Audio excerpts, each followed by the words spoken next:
Sri Lanka decides. Sri Lanka decides தேர்தல் விசேட ஒளிபரப்பிற்கான அனைத்து நடவடிக்கைகளும் பூர்த்தி செய்யப்பட்டுள்ளன.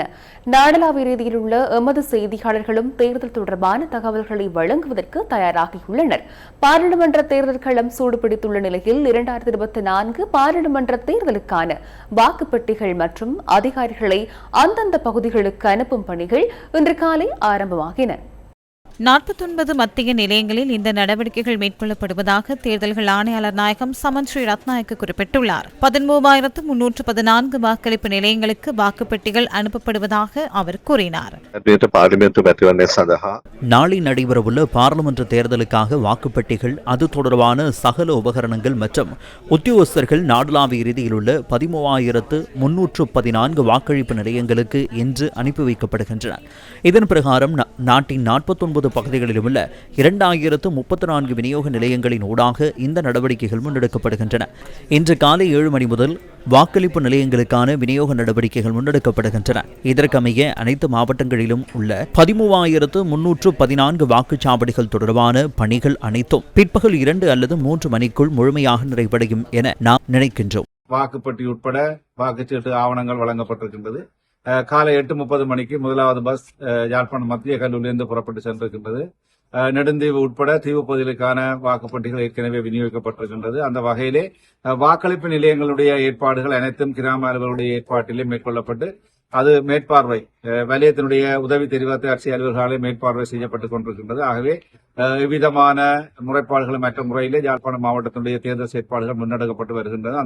தீவு பிரதேசம், நெடுந்தீவு பிரதேசம் மற்றும் அனலதீவு, நைனாதீவு, எழுவதீவு பிரதேசத்திற்கான வாக்குப்பட்டிகள் ஆவணங்கள் இன்று சென்றிருக்கின்றன. அதே வேளையிலே வாக்களிப்பு முடிவுற்ற பின்னர் அவை உலங்கு வானூர்தி மூலம் யாழ்ப்பாணம் மத்திய கல்லூரிக்கு எடுத்து வரக்கூடிய ஏற்பாடுகள் மேற்கொள்ளப்பட்டிருக்கின்றன. 2024 ஆண்டு நவம்பர் மாதம் 14ஆம் தேதி, அதாவது நாளைய தினத்திலே நடைபெற இருக்கும் பாராளுமன்ற தேர்தலில் வாக்களிப்பதற்காக மட்டக்களப்பு மாவட்டத்திலிருந்து 4,49,486 வாக்காளர்கள் தாய்மை பெற்றுள்ளனர்.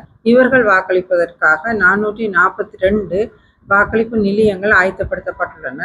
இன்றைய தினம், அதாவது நவம்பர் மாதம் 13ஆம் தேதி ஆகிய இன்றைய தினம் காலை 7:30 மணி முதல் சிரேஷ்ட தலைமை தாங்கு உத்தியோகத்தர்களூடாக இந்த வாக்குப்பட்டிகள் யாவும் அந்தந்த வாக்களிப்பு நிலையங்களுக்கு அனுப்பி வைக்கப்பட்டுள்ளன. 233 தேர்தல் விதிமுறை மீறல் முறைப்பாடுகள் எங்களுக்கு கிடைக்கப்பட்டுள்ளன. தேர்தல் வன்செயல்கள் எதுவும் மட்டக்களப்பு மாவட்டத்தில் பதிவாகவில்லை.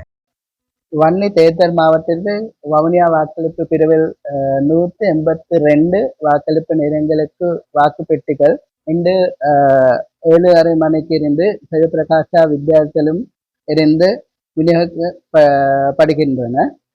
மன்னார் பிரிவில் 98 நிலையங்களுக்கு வாக்குப்பெட்டிகள் மன்னார் மாவட்ட இயக்கத்திலும், முல்லைத்தீவு பிரிவில் 137 நிலையங்களுக்கு வாக்குப்பெட்டிகள் முல்லைத்தீவு வித்தியாலயத்திலும் இருந்து விநியோகிக்கப்படுகின்றன.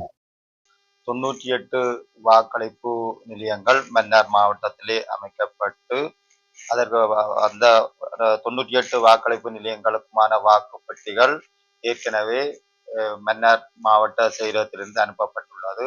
அதில் 50 வரையான வாக்களிப்பு நிலையங்களுக்கான வாக்குப்பெட்டிகள் ஏற்கனவே சென்றடைந்துள்ளது. அதனை விட மன்னார் மாவட்ட தேர்தல் கடமைகளுக்காக 1603 அரச உத்தியோகத்தர்கள் தங்களுடைய தேர்தல் கடமைக்காக தங்களுடைய பணிக்கு ஏற்கனவே அமர்த்தப்பட்டு மன்னார் மாவட்டத்திலே சிறப்பான தேர்தல் நடாத்துவதற்குரிய அனைத்து ஏற்பாடுகளும் செய்யப்பட்டு இருக்கின்றது.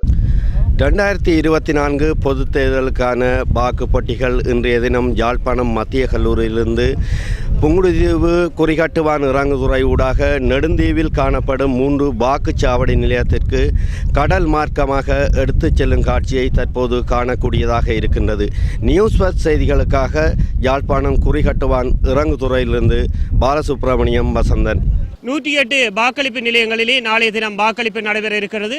அதற்குரிய வாக்குப்பட்டிகள் அந்தந்த வாக்களிப்பு நிலையங்களுக்கு கடமை உத்தியோகத்தர் மற்றும் போலீஸ் பாதுகாப்போடு கிளிநொச்சி மாவட்ட செயலக பழைய மாவட்ட செயலக வளாகத்திலே இருந்து தற்பொழுது கொண்டு செல்லப்படுவதை காணக்கூடியதாக இருக்கின்றது. உள்நாட்டு மற்றும் வெளிநாட்டு தேர்தல் கண்காணிப்பாளர்களும் தங்களுடைய கடமைகளில் ஈடுபட்டுக் கொண்டிருக்கிறார்கள். நியூஸ் பஸ் செய்திகளுக்காக கிளிநொச்சி பழைய மாவட்ட செயலக வளாகத்திலிருந்து நான் கதிரவேலு ரவீந்திரன். இன்றைய தினம் நுவரெலியா மாவட்டத்தை பொறுத்தவரையில் பிரதான வாக்கு எண்ணும் நிலையமான காமனி தேசிய பாடசாலையிலிருந்து வாக்கு பெட்டிகள் அனைத்து வாக்களிப்பு நிலையங்களுக்கும் கொண்டு சென்று கொண்டிருப்பது எங்களுக்கு அவதானிக்கக்கூடியதாக இருக்கிறது.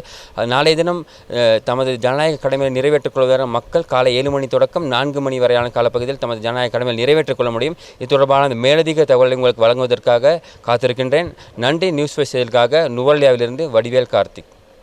நாளை நடைபெறவுள்ள பொதுத் தேர்தலை முன்னிட்டு மாத்தளை மாவட்டத்திலுள்ள 4 தேர்தல் தொகுதிகளிலும் அமைக்கப்பட்டுள்ள 330 வாக்களிப்பு நிலையங்களுக்குமான வாக்குப்பெட்டிகள் கொண்டு செல்லும் பணிகள் தற்பொழுது மாத்தளை கிரைச்சர்ச் பாடசாலை வளாகத்திலிருந்து ஆரம்பிக்கப்பட்டுள்ளது.